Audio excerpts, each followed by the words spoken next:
Hey, I'm Tinns. I'm Nakis. And you are listening to Nintendo Heads, a retro-themed podcast where we focus on playing and rating old Nintendo games. At the beginning of every episode, we like to start off with a little dad joke to kind of cap off the previous episode or a game that we played. So let's get into it. So, yeah, by the way, I'm sorry. I know those were some bad jokes. I'll try to be more advanced. No, seriously, I'll try to do better than that, man. I mean, I'll go to war for you and for the listeners. I'm gonna quit. Look, right all right, now. we quit the podcast. So you know Nell, she gave up being an army officer and pursued a hobby in knitting. Yeah, she started a DIY company called Unit. Impressed. Just admit you're impressed. But look, hold on. It didn't do too well. Her company, yeah, it tanked. I'm gonna.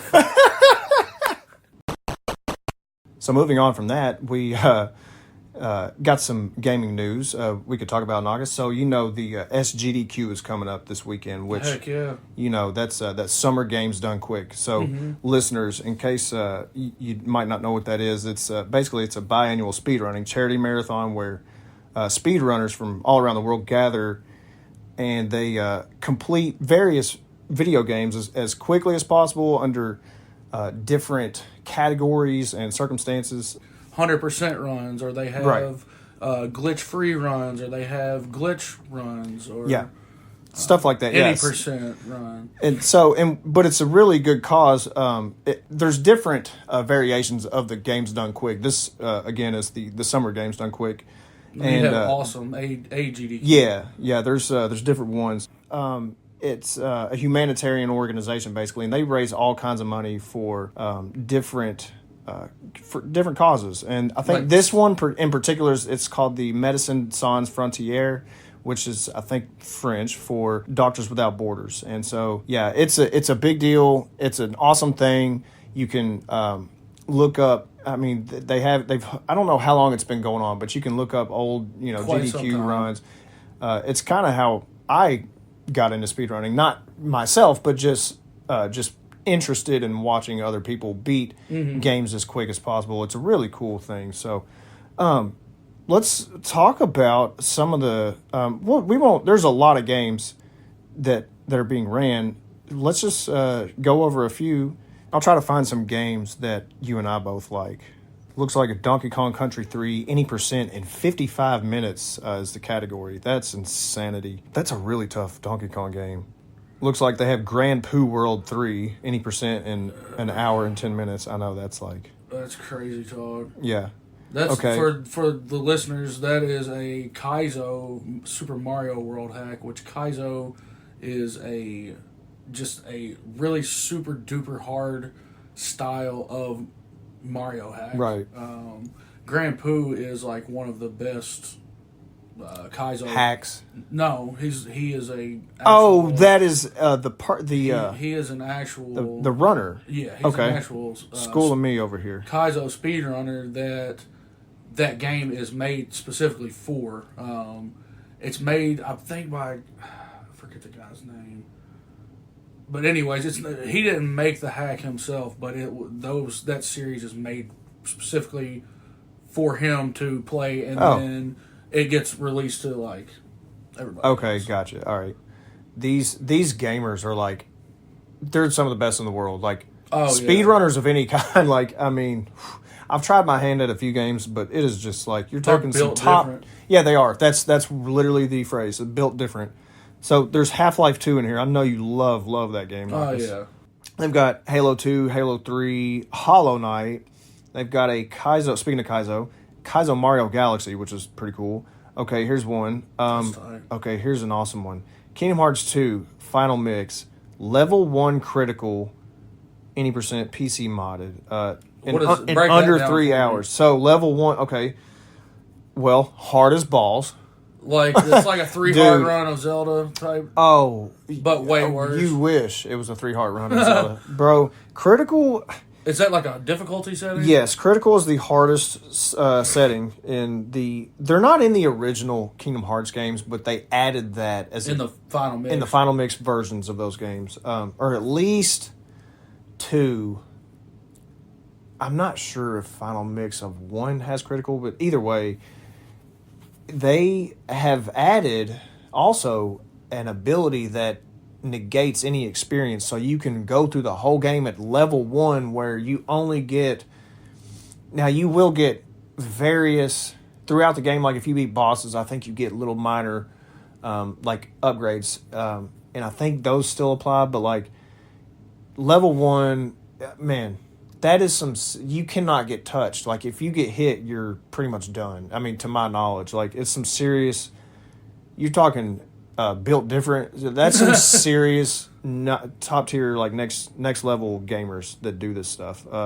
And I've been playing Kingdom Hearts for 20 plus years, and like kind of devoutly. And I have 100%ed the 3 main games on Proud. I've never beat a single one on Critical because every time I try it, it's brutal, man. Like you get hit one time and you're done. Dude, you're done. And one day I think I'm going to go back and beat those games on Critical, but we'll see how that goes. Lufia 2, Rise of the Sinistrals, any percent, no major glitches, in 4 hours and 20 minutes. Mega Man 9 in 35 minutes. That is like insanity. Now, I think they're going to be using glitches. So that those also does it say listeners. 80%? It does say 80%, but sometimes they'll kind of specify like glitchless or... So maybe the fact that it doesn't say that, we've got a couple Pokemon games. Pokemon Violet, Teal Mask. So that's the DLC, I think. Yeah. So hour and 55 minutes. Then we've got Super Metroid, any percent. Looks like they're beating... Oh, my goodness. It looks like they're beating them in about 45 minutes. Or at least that's the category. That's the target time there. I wish they would do randomized runs, and I think they might... on certain, certain... Let's see here. They got The Legend of Zelda Twilight Princess solo or co-op randomizer. So they got Tony Hawk's Pro Skater 1, 2, 3, and 4, 100% on 1, all goals and golds on 2 and 3, and then any percent on 4 in an hour and 16 minutes. That's insanity. Yeah, that's... Bro, I told you, I think the... AGDQ, which was like the one that happens in the winter. I watched it this last winter, and they had a run of this guy playing every Elder Scrolls game, 1, 2, 3, 4, and 5, start to finish in like 3 hours. I mean, it was incredible. Granted, there are glitches and stuff that they're allowed to use, but it's opening sequence to end game boss. That's wild. Back to back in 3 hours. The Tony Hawk playing all those in like an hour and 16 minutes reminded me of a speed run. I didn't obviously sit through the whole thing; that would have been insane. But I kept checking back in with one of my favorite speedrunners. He goes by Mistmaster. He's a Kingdom Hearts 1 speedrunner, and he's like insane. He beat... I think I might have watched him. On his birthday, oh yeah, live streamed Kingdom Hearts 1 on easy, normal, proud, and proud level 1. So instead of critical. So there is no... Because that's why I was like, I don't think there's a critical. Now I know for a fact because I remember watching that. And dude, in 20 hours... Now, I didn't finish saying that. 100%ed the game. 100% of Jiminy's journal, which is like pretty much that logs everything in the game. 100%ed it in 20 hours, 4 times. So moving on to the question of the week, and then we'll jump into our game of the week. So, question of the week, Nagas. Which element from Avatar: The Last Airbender, the series as a whole, would you choose to bend? Now, we've got earth, water, fire, air. Right. But, there are different, like, specialties and variants of that. You've got lightning bending for firebenders. You've got, like, ice and healing for water and, stuff like that. You've got sand and metal bending and, so on and so forth. Yeah. So, I think I would be an earthbender.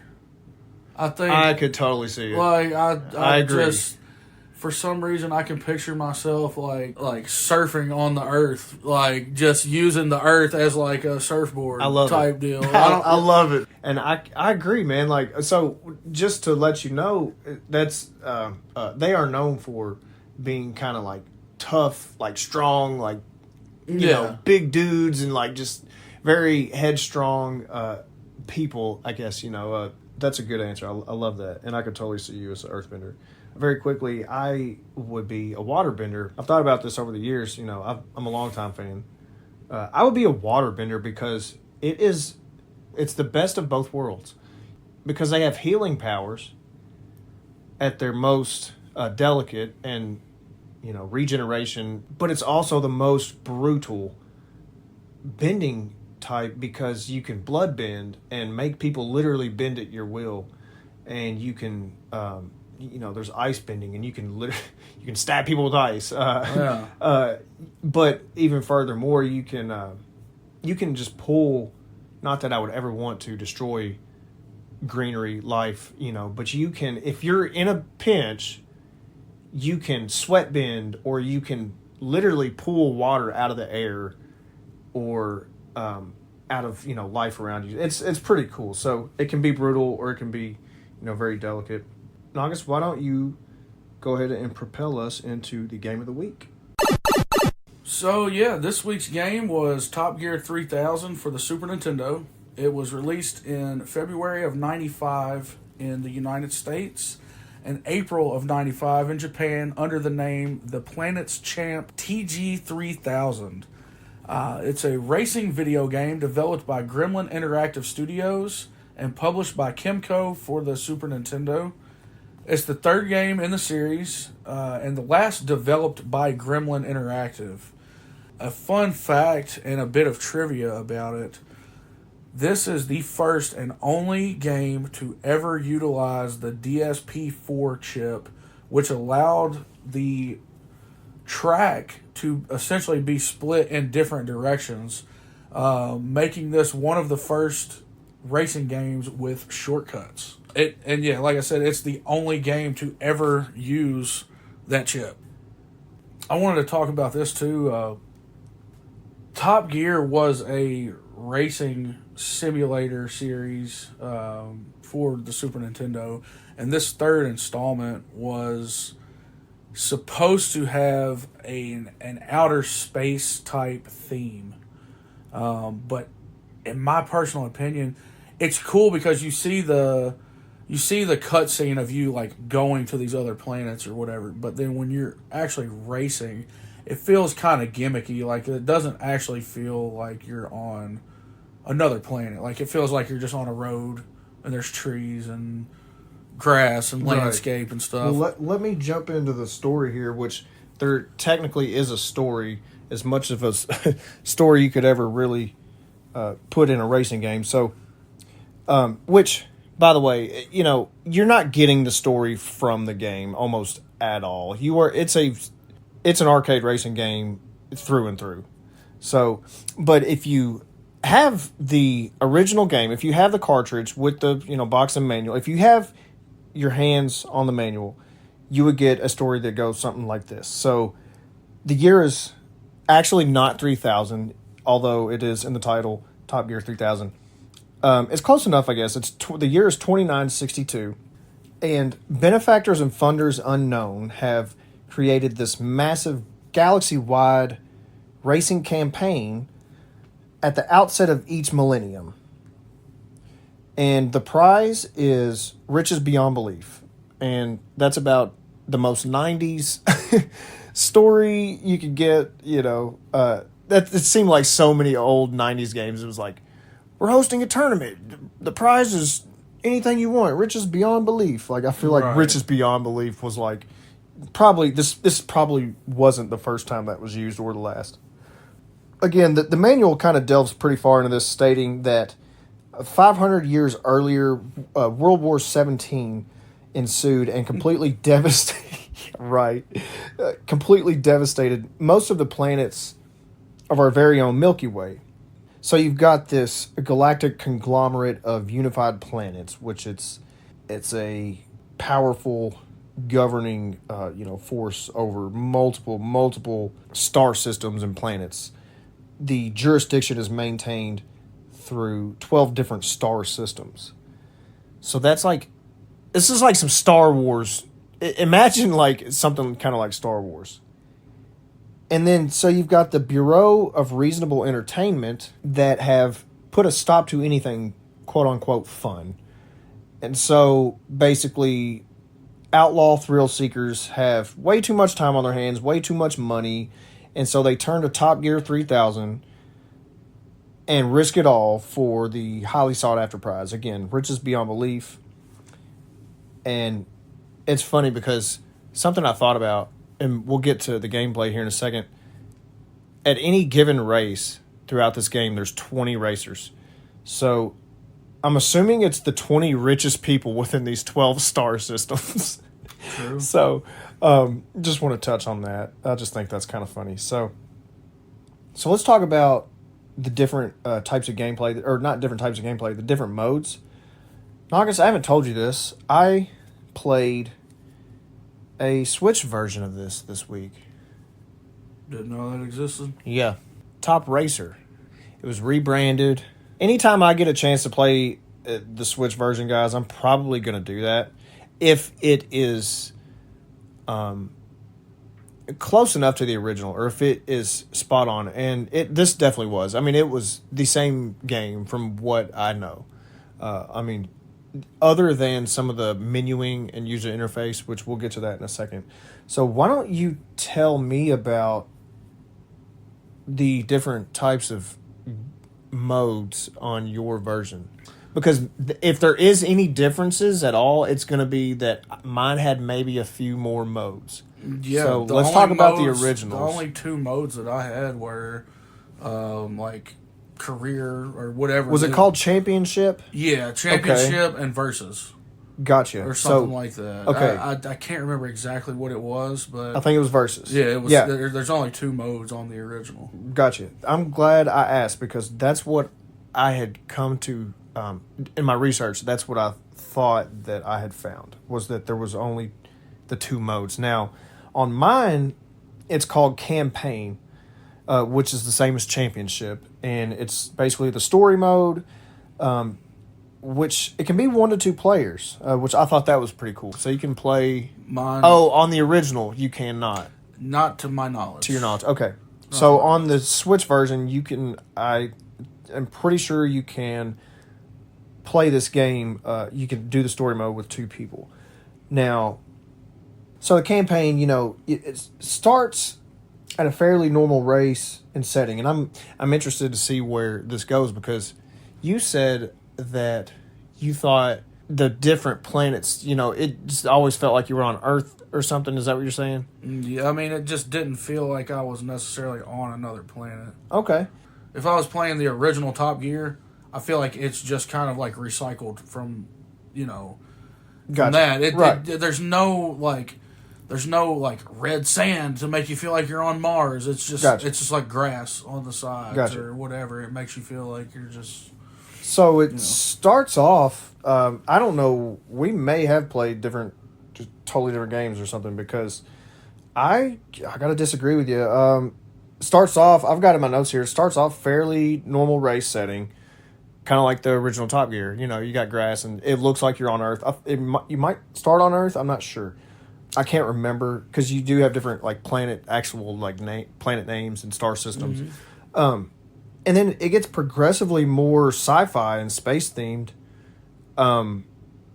Yeah, I definitely saw some red sand and some weird stuff in the background. I almost beat the campaign. Let's say that. Okay. See, I didn't get. Now I played it on amateur because I'm bad at racing games. I played it on hard mode, and that. Did you really? Yeah, because without, and we'll go into that in a little bit, but sure. Without playing it on hard mode, you can't unlock all the upgrades.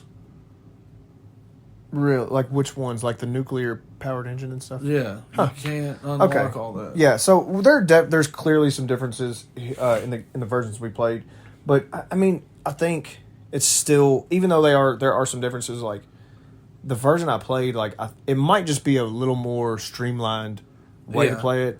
I got to the very second to last. How many races would you say it is? Because I would say I got pretty far into it.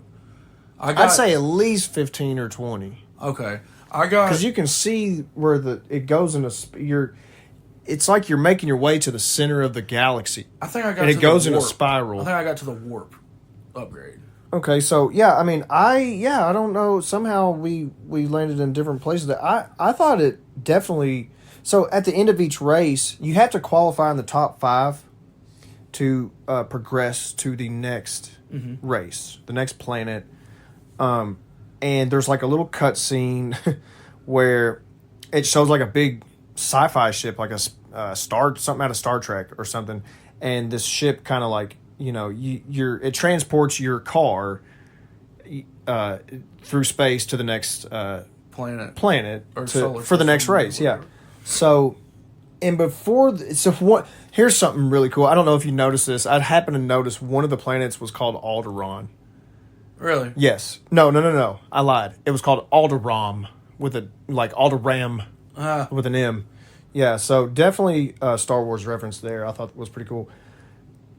So it transports you to the next place. Before the start of each new race, however, the player has the option to buy upgrades with credits earned in each race. Now, the way these credits are earned, if you come in first place, you get 100,000 credits. Yeah. Second place is 70,000, I believe, and so on and so forth. And I think you earn credits for like the top 9 or something, even though you have to. But it's like not much. It's like I usually came in first or second or true. Like I there never was one time. Oh, go ahead. I never finished under 5th, so I don't know if there's others. Yeah, there's also the secret bonuses. Yeah, so do you know some of the secret bonuses? I got them all written here. Yeah. I'll break it down for you. A few of these are finish the race with while boosting, and that'll give you 30,000 credits. Hit a tree on the left side of the road, gives you 50,000 credits. Which is wild. Yeah, that one was random. No collisions with another car rewards 70,000 credits. No collisions with obstacles on or off the track rewards you with 40,000 credits. And then no off-road time at all, meaning you don't run off the track at all, obviously, will reward you with an additional 20,000 credits. Yeah, so you're earning these credits. Now, you're spending these credits on these upgrades. And like Naga said, you can buy new engines. You can buy new gearbox, tires, armor. They've got weapons, which are not really weapons. So to play on that, the other you do have the cobalt titanium armor upgrade. Yeah. And then the liquid polymer gearbox upgrade. Yeah. And these were just the top tier upgrades. Right. Of each category. I know the highest, if you upgraded your tires the most, you would have better grip. So wasn't there one of the tire upgrades? Wasn't it called sticky tires? Maybe. Maybe I'm thinking of a different game. I almost feel like you're right, but I can't remember exactly. But yeah, so you've got these. So then you've got weapons, which again, not actually weapons. That's just what they call them. You've got your boost, which you can upgrade your boost up to 5. Each one of these you can upgrade to the 5th or maybe even 6th at times level. You start with the boost, by the way. You are automatically. That's the only one that you start with. Yeah, you automatically have that. Which is 3 nitro boosts. It's 4. Is it 4? Yeah. It's 4. As much as this game I played this with, I knew that, but in my head, I thought it was 3. No, it's 4. You start with 4 boosts, and then you can upgrade, like he was saying, you can upgrade that a few extra times, and then you actually get the other weapons that that Tinns was touching on. They are not weapons. They are actually just additional upgrades. Yeah, they're just additional advancements on your car. You've got warp.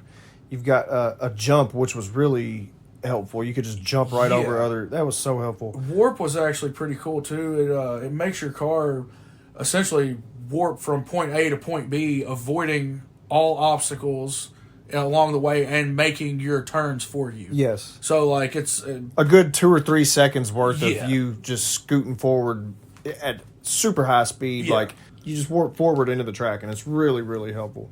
There was one more that comes way later called infrared, and basically any nighttime... you can see better at night is what I essentially took from that. Yeah. And then there is also the attractor. Yes. So, honestly, that was helpful as well. I liked did the attractor. not make it to the attractor, but Okay. from what I understand, there is a fuel meter in this game, which we haven't talked about that yet. But We'll get there. You can actually run out of fuel. The attractor has a meter kind of like that, that basically can recharge with your repair strip. And it essentially gives you the same speed as the car in front of you. So it like helps you. It draws kinetic energy from the car in front of you. Yeah. So when so the way you go, you can cycle through these different through your boost, your warp, your jump, attractor, all that. You cycle through with for me it was my LNR, and then you use your button that you have applied to for your weapon. So say you switch to your attractor, and a crosshair kind of pops up in the middle of the screen, or like a target almost. And if you're behind a car, if there is a car within your vision, you will start to draw kinetic energy. You will speed up to the same speed as that car, and it is really helpful. Like Nakis was explaining, there is basically that's the one quote unquote weapon, the attractor. It's got a gauge that allows you to see how much of that weapon that you have. Right.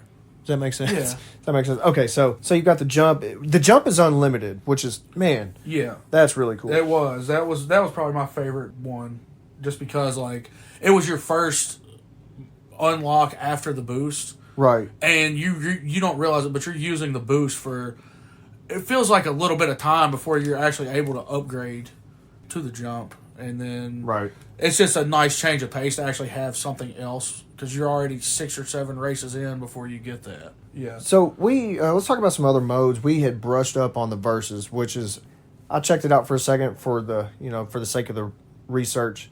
It's up to 4 players. Now that would require the use of the multi-tap, which on the original Super Nintendo system there's an accessory called the multi-tap, and it allows you to plug in more controllers. And you just go into, you can choose your upgrades, and you just go into random races. And so then on the Switch, there were more modes. So what were those like? You had Quick Race, which is you just choose a track, and you've got like basically unlimited money. Not unlimited money, but you've got like 99 million credits or something crazy, or it's like an insane amount.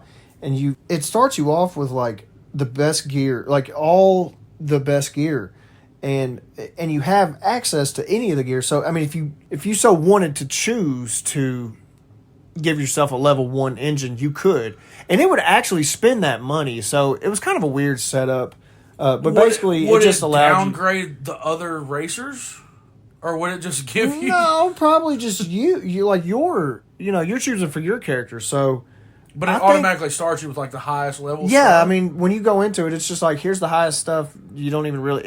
I think it wants you to just have a way to kind of do a quick race, and if you want to play against someone... I don't know if this is also multiplayer or not.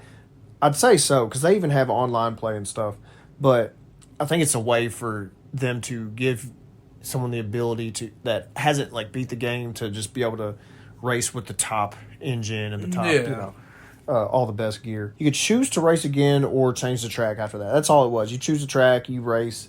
That's it. That would have been cool to have in the original, honestly. Yeah, just for a sure. quick race option. Absolutely. Which, I mean, I feel like Versus is kind of that. True. I don't know what the main differences are there. I dropped the ball on my research, but so then you have Time Attack, and it records your time, but you still race against 20 other AI racers. So it is a time attack and it, and it records, but it's, to me, a time attack should just be like a solo race. Yeah, normally. So they emphasize trying this to. was this was earlier than a lot of modern games, though. So yeah, but this is in the Switch version, so you would think they would edit that. Yeah, out. I mean, I don't know. I mean, it's no big deal. It's still a cool way. I guess, yeah. What I said was irrelevant. I wasn't thinking about that. I was thinking Super Nintendo version, but that wasn't on the Super Nintendo version. So then, a couple more. You've got the Custom Cup, which was pretty cool. You could do, all right, so you could do single player or multiplayer, or you could play single player split screen, which at first I would have been really confused. Like, matter of fact, I think I went in and I was looking at that and I'm like, what is single player split screen? Why would you do that? So for those of you who don't know, the first Top Gear game, and I don't know if you know this, Nagas. I don't. It was split screen. Like single player split even screen? on single player, it is split screen. Like you have and a back view? No. You and like an opponent. Just a random opponent, I believe. But you play that game in split screen, and now that is from what I know about it, it is a beloved game, but some people are turned off by, that's like the one big flaw is like that game is split screen. And then Top Gear 2, just to touch up just a little bit on the differences, Top Gear 2 fixes that, and it has its perks. Now, this game, our game of the week, Top Gear 3000, apparently plays mostly like Top Gear 2. So, but it has the option to revert to the... On the Switch remake, within the Custom Cup, yes, you have the ability to kind of, I guess, as a nostalgia thing, or, if you want to go back, if some people might like that single-player split screen. It's like a nod to the first game, which is... Weird flex, but okay. Weird flex, but it's cool. It's kind of cool that they did that. A little nod to the OG players. Then you've got different difficulties for that, amateur, pro, and champion. And something that's pretty cool, a little cool touch that they did was you can choose, at least on my version, you could choose kilometers per hour or miles per hour. Yeah. You could do that on the Switch or on the OG version. Yeah, cool deal. Now throughout all the modes, now we haven't even really said, okay, this is, we have said it's a racing game. It's an arcade racing game, and it's all on on racetracks. Go figure. So throughout all your modes that you're playing on, you have displayed on your hub, like in the race, you've got your weapon inventory. You've got like a little image of the track. It's like a little map, and it shows your positioning. And which is hard to keep up with. It's kind of hard to keep up with. It's a little bit because you're primitive. It's not only primitive. You are flying around these turns, and if you look down at that map, it will throw you off. Yeah, don't blink. Yeah. That being said, it is also on a 16-bit system. It is hard to, without there are signs with arrows that show you like, hey, this upcoming turn is going to be to the right.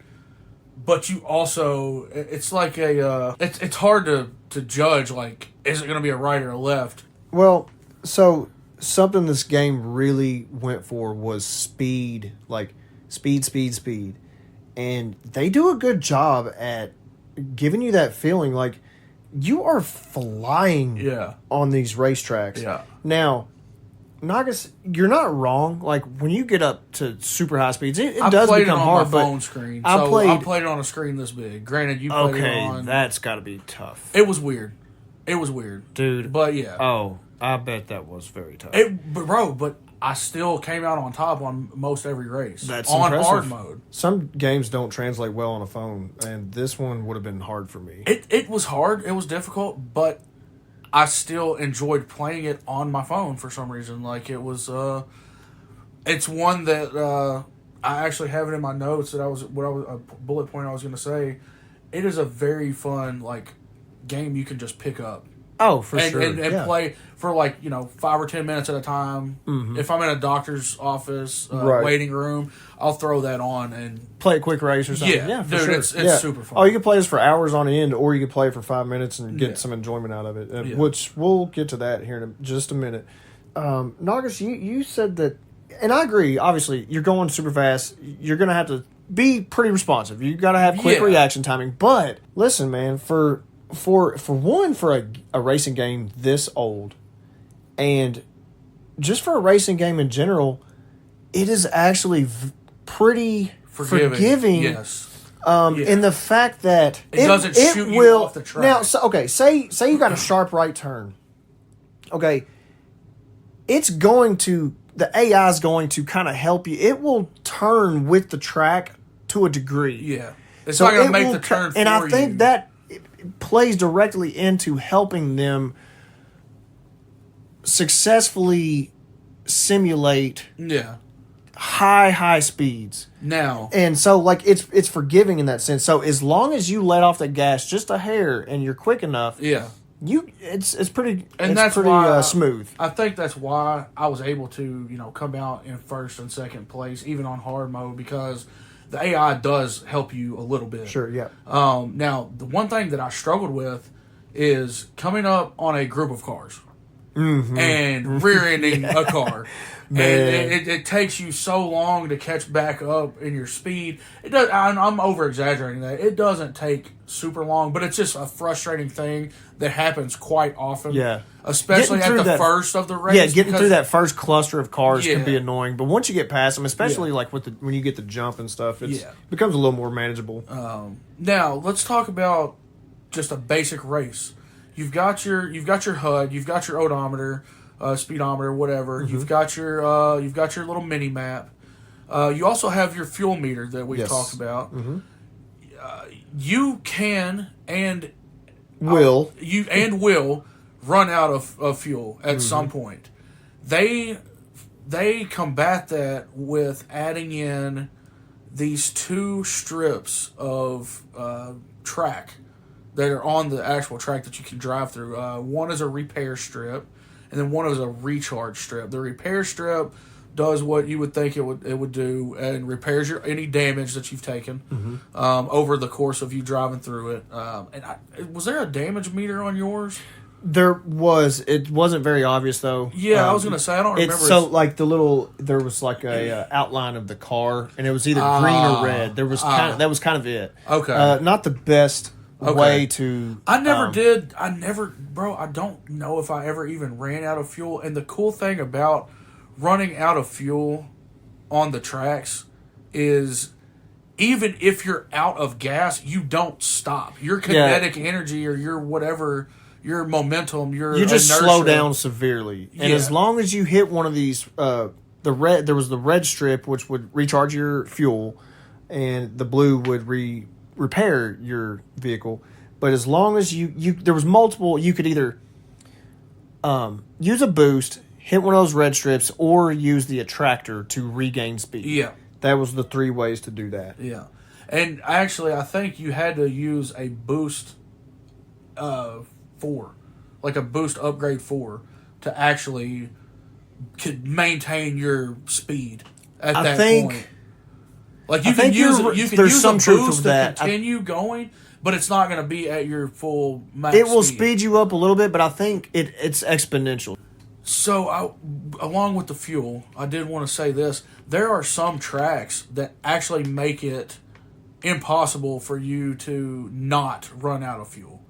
They might shorten the red refill meter, recharge meter, or they might, make it so far away that you can't get to it without running out of fuel. Yeah. But that's not to say that it's the end of the world, because you still have that momentum. Right. You got the momentum, you got your boost in different ways to kind of maintain your speed. And they throughout the game, they were a little more stingy, if you will, with the recharge strips. Yeah. I think later on, and not just that, but like they're more narrow at times too, or like it's a lot shorter span of distance. Mm-hmm.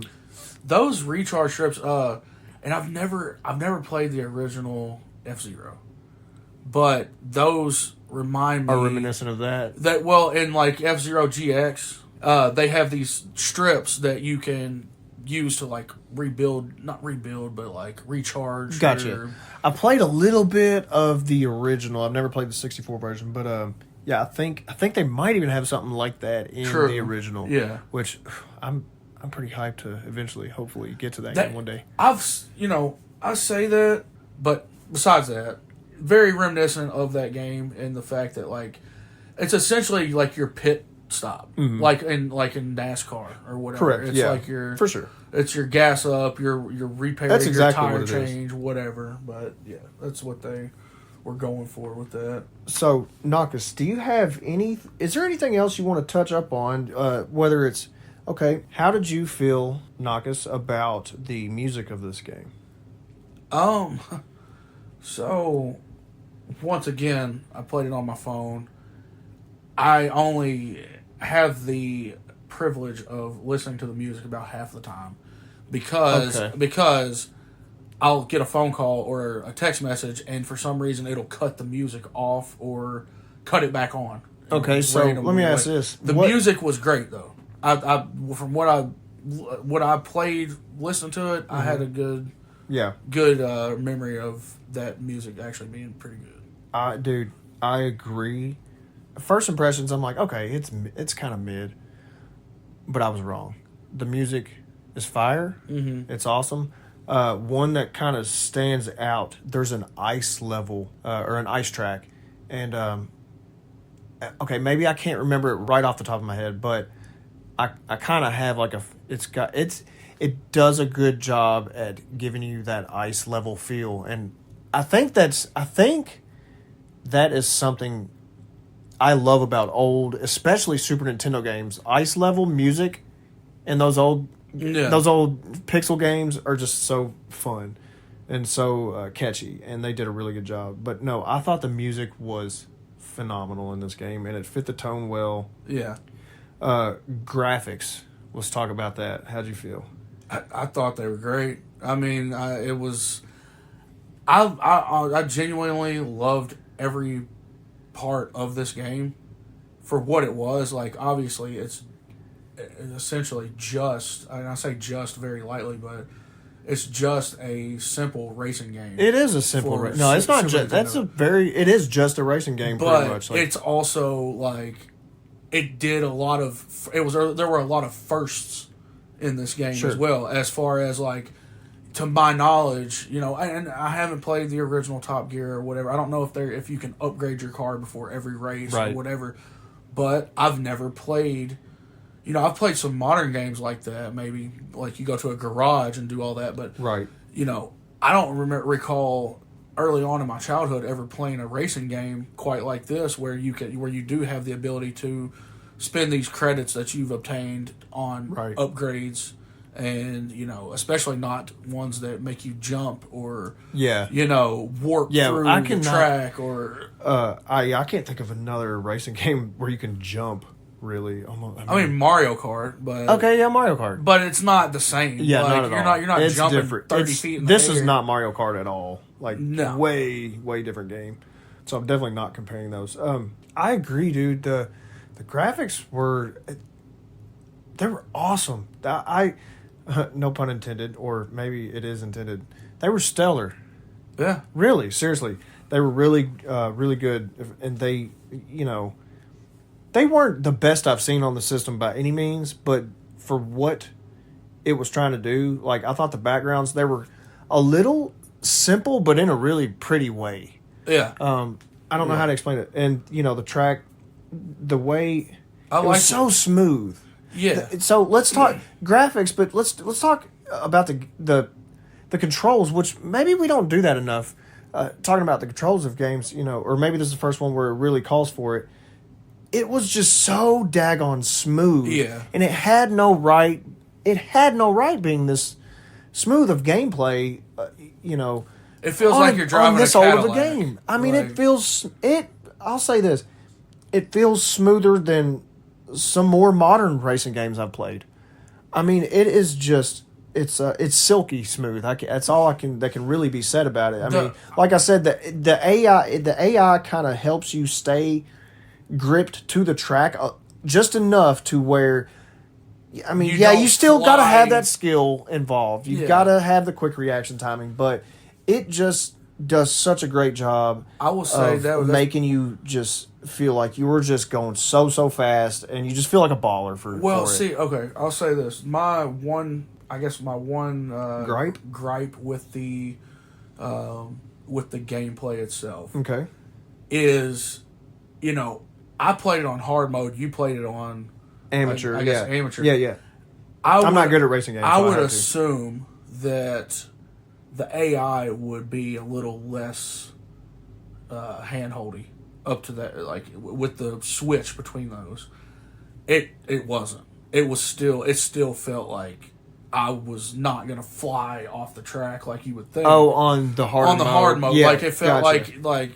Maybe I'll have to go back and try it on the hard mode. It was still, it definitely assisted me still. If you get what I'm saying. Got you. Now there might be a difference in how much that is, but if it was like, obviously I didn't play on amateur, so I don't know, but I still had some. Probably had smarter AI or just faster, something like that. I just that's my one complaint though, is like I feel like it could have been a little bit harder. Gotcha. Because dog, I mean, usually if you play a game on hard, it's hard to, especially a racing game. Yeah, it's hard to get really tough. And I mean, dude, I'm not gonna say I didn't have trouble like keeping up on certain points, but there's no reason that I should be level 7 or race 7 and still just be smashing. You know what I'm saying? Yeah, I can see that. I can agree with that for sure. Yeah.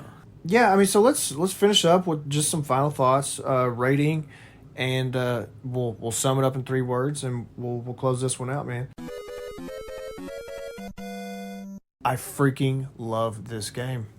Yeah, it's pretty dope. I love this game. Top 3 racing game of all time for me. Really? I'm not kidding. Now, I'm not the biggest racing game guy. Yeah. Just to name a few of my favorites. My favorite racing game of all time, which I haven't played in probably 20 years, Midnight Club 3 Dub Edition. That's a fair... That game. That's a good game. Everyone talks about Need for Speed, and I get it. That's a great series. I'm not knocking that at all. And honestly, I haven't played enough, probably, of the Need for Speed games to really make a fair judgment or comparison. But Midnight Club 3, man, that's is such an amazing racing game. Probably in my top, I'd say 5. Yeah. For sure. I think Need for Speed Underground, the first one. And I say the first one only because I never got around to playing the second one. I don't think I really played much of it. It's a pretty awesome game. But this is probably either the second or third favorite. Just because it's just... I love Super Nintendo. I love the music in this game. I really liked the graphics, and I just loved that the AI, again, kind of helps you with the turns just enough to make you feel like Speed Racer. Yeah. So, awesome game. It's the gameplay is addictive. It's out of this world. I'm going to keep being real punny today. Man, I'll have to agree with you on the level of fun that I had playing this game. It was just... I really, my initial thoughts were, okay, it's going to be a generic racing game for the Super Nintendo. And honestly, essentially, it is. It is, but it's so fun. It's fun. Like I said, I might not have made it as far enough to really get the otherworldly feel. Right. Like, you're on another planet. But that aside, I still had a really fun time playing it. The races are short enough to satisfy that itch, but there is some length to those as well. I really enjoyed the shortcut aspect of it. And one thing that we didn't talk about, I like that this game had a password system. Obviously there were not memory cards back then. Well, mine, I don't know if mine did. Really? Maybe it did. Well, I mean, it would make sense if it didn't. Something that's weird about mine is mine had save states, but I could not figure out for the life of me how to load the save states. Huh. There was an option to save it, but I couldn't load it. Now, it kind of auto-saved anyway, I think. So anytime I'd go back in, like if I turned it off, I'd go back in and it would, it'd be right where I left off. But. So mine, like every 5 or 6 races, or maybe 4, whatever, it would give you a password. And that way you could, like, I don't know if yours at the end would have, like, the official, like, galaxy standings or whatever, like the... Like, so you yeah. You have your... After the race, it would show the leaderboards. Yeah, and you got the top 5 kind of in their respective color to indicate that that's the top 5, and then you'd have the rest. Yeah, but that's, like, for the entire championship. Right. You would have... Yes. And so... Because each star system, there's, like, I don't know, 3 or 4 races... Yeah. You're right. About 4 planets per star system. So about every 4 races, you're going into the next star system, which is that's when you would get your password. And I thought that was very clever. That was, I mean, obviously that was really one of the only ways to save games back then, unless you had an internal, I guess, battery or save system, such as Link to the Past, or Metroid, where you could save the game to the cartridge itself. Yeah, I've always been a fan of like the password systems because it's a workaround for not being able to save a game, and it blows my mind that little bit of code can read that much progress. Like it'll have your your upgrades that you purchased, your amount of credits that you had at that time. It'll have your progress, very specific circumstances coded under these passwords. I mean, and you can only imagine that there's billions of these numbers that could be generated. I mean, probably not that many. Yeah, billions is a high number. I don't know if it's that many. I'm exaggerating. No, but for sure. Yeah, like there's got to be so many thousands of combinations, or hundreds of thousands of combinations, that could exist. But it's just impressive, man. Yeah, it blows my mind that passwords worked even on the NES, man. Yeah. Well, I think if they're integrated properly, they can be a really and depending on the game, they can be a good way to save your progress. Essentially, I can think of a few. I won't name them, but I can think of a few games where it's like the password system is way too complicated. And it's like, dude. And it might not even, some games might not even be like letters and numbers. It might be like shapes or something. Yeah. Or, it's like, I mean, Mega Man, doesn't it have a weird password system where it's like pictures or like boss enemies or something? Yes, but no. I mean, it goes off of numbers, but maybe I'm wrong.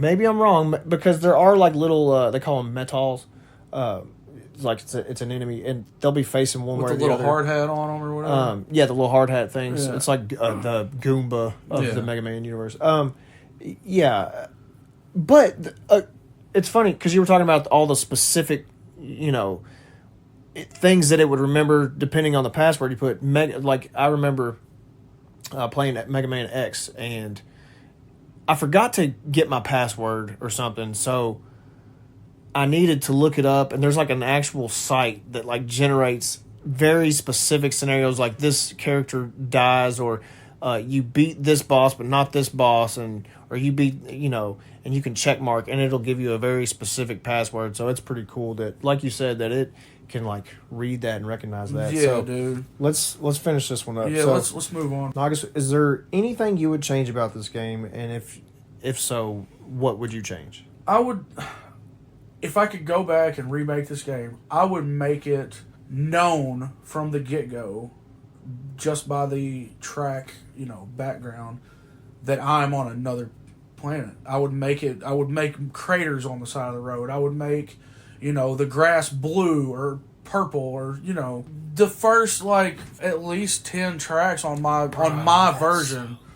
It feels like you're just racing on Earth. I can agree that the track itself, like, looks very like a super paved modern day road. But like, dude, if you look in the background, I don't know, man. They look like not earthly. I'll show you a couple, but that's what I would change. I didn't get the feeling that I was on another planet. You just didn't get that vibe. Okay, yeah. That's fair. That's totally fair. I was just messing. And that's honestly one of the only things that I would change.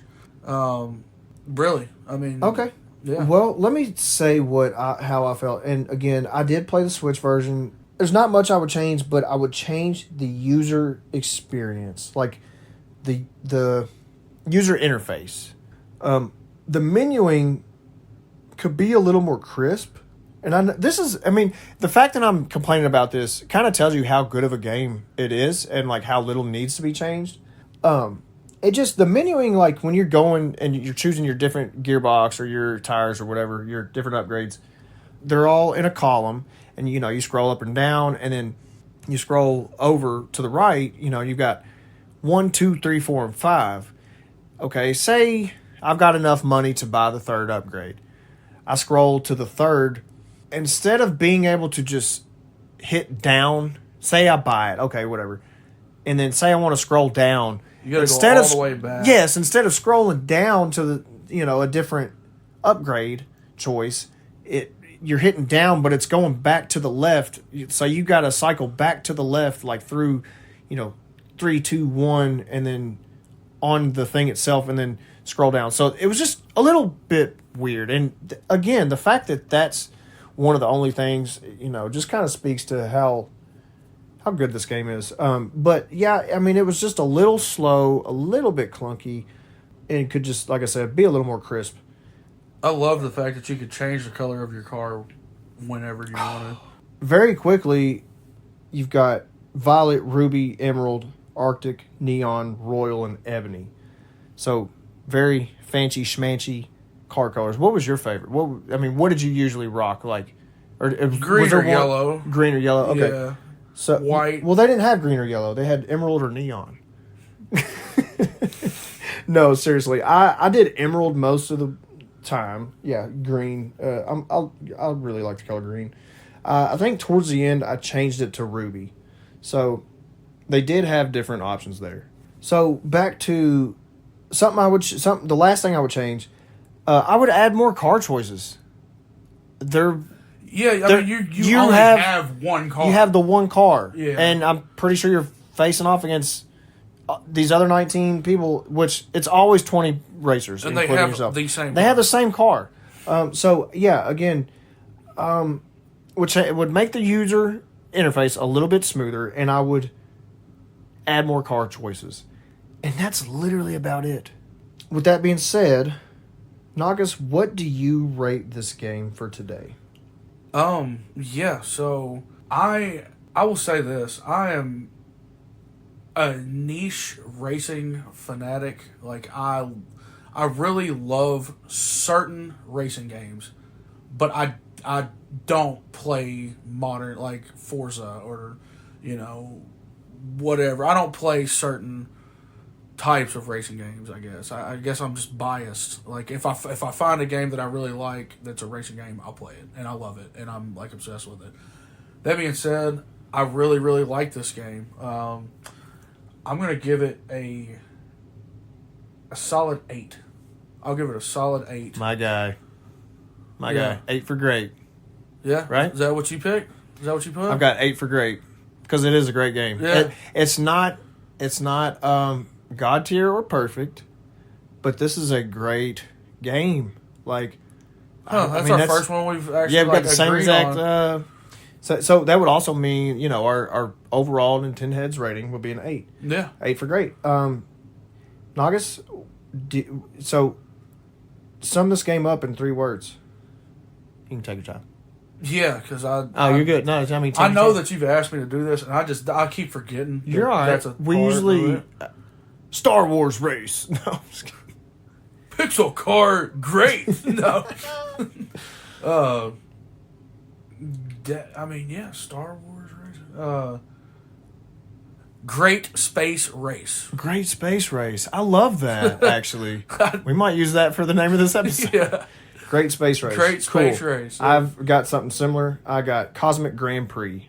I mean, okay. That's honestly, similar. No, honestly, I like yours better, man.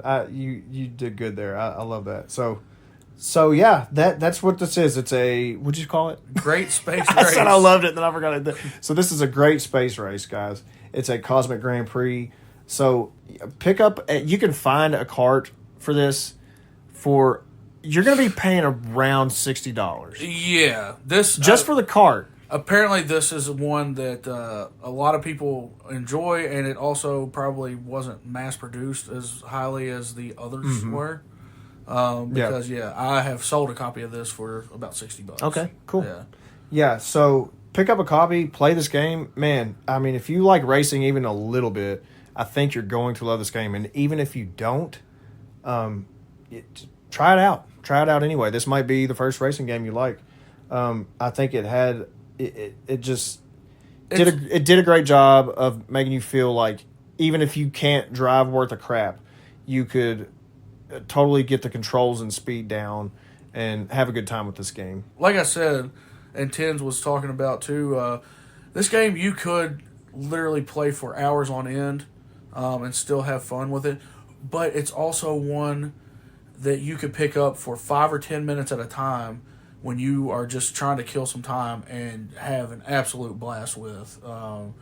That's how I've actually found myself playing it, is in spurts of 10 or 20 minutes at a time. Yep. And then you can put it down, and it's not one that you have to focus heavily on to pick back up. Yeah, it's you're just doing the same thing. It's essentially just a racing game. You don't have to put a whole lot of thought into it.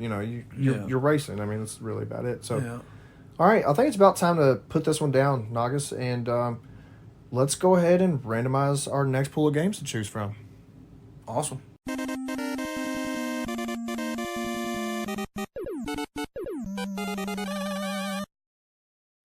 Okay, Nagas, we have randomized your games. Here they are. You have Tiles of Fate. Okay. Sounds like a Tetris type game. Right, yeah. I'm not sure what that is. You've got the Flintstones, and then you've got Drill Dozer. Okay.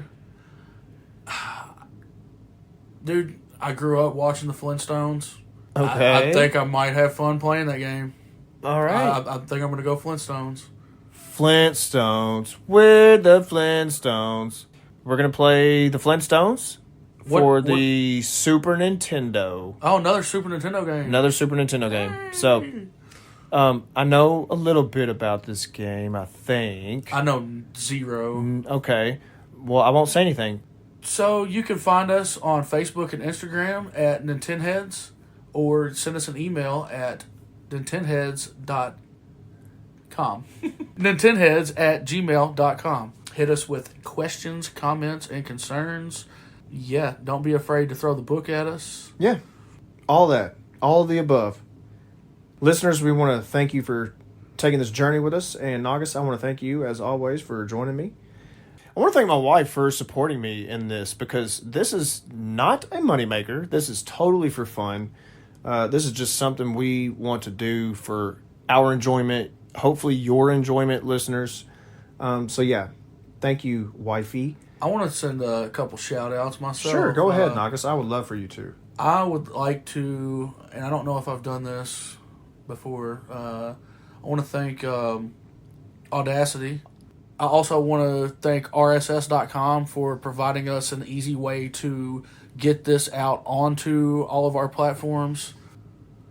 I agree with you, Nagas. Audacity has been awesome, and so has RSS. Like you said, without them, we wouldn't be able to even get this out there to the world. So, yeah. Thank you to all the above, everyone. Thank you, Jared, for helping us with our social media pages. Again, guys, this week's game is the Flintstones for Super Nintendo. Feel free to play along with us. We'll see you next week. I'm Tinns. I'm RushJet1.